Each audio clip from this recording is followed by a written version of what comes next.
গুমের শিকার ভিকটিমের সম্ভাব্য চার পরিণতি হয়: এক, তাকে হত্যা করা হয়, বা দুই, তাকে বিচারের আগেই মিডিয়ার সামনে উপস্থাপন করে সাধারণত জঙ্গি তকমা দিয়ে বাংলাদেশেই বিচারাধীন বা নতুন ফৌজদারি মামলায় গ্রেফতার দেখানো হয়, বা তিন, তাকে সীমান্ত পাড়ি দিয়ে ভারতে পাঠিয়ে দিয়ে ভারতের আইন শৃঙ্খলা রক্ষাকারী বাহিনীর মাধ্যমে গ্রেফতারের ব্যবস্থা করা হয়, অথবা চার, ভাগ্য সুপ্রসন্ন হলে অল্প সংখ্যক ক্ষেত্রে মামলা না দিয়ে ছেড়ে দেওয়া হয়।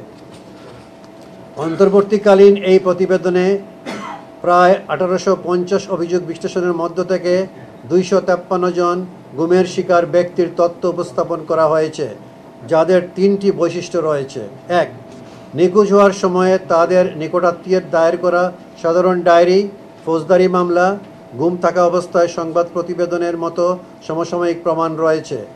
শুধুমাত্র এই 253 জন সমসাময়িক প্রমাণ দাখিল করতে সক্ষম হয়েছেন, বাকিরা হননি, কারণ তখন এসব ক্ষেত্রে জিডি করতে গেলে জিডি নেওয়া হতো না।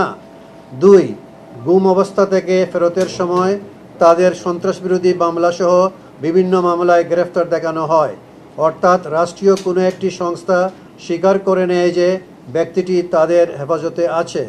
তিন, এই ভিকটিমরা জীবিত আছেন, তাই তারা কমিশনকে জানাতে পেরেছেন যে তারা রাষ্ট্রীয় হেফাজতে গোপন আটক কেন্দ্রে বন্দী ছিলেন, যেখানে তাদের অনেকের একে অপরের সঙ্গে দেখাও হয়েছে এবং একই ধরনের নির্যাতনের মুখোমুখি হয়েছেন।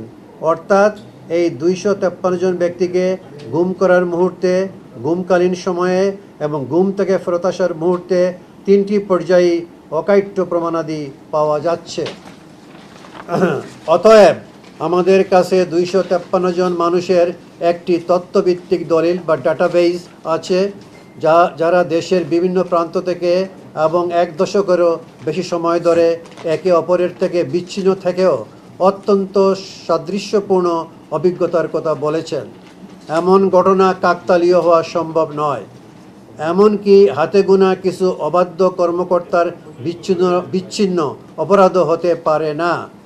এই অভিজ্ঞতার সাদৃশ্যতা একটি সাংগঠনিক ও পদ্ধতিগত কাঠামোর অস্তিত্ব নির্দেশ করে।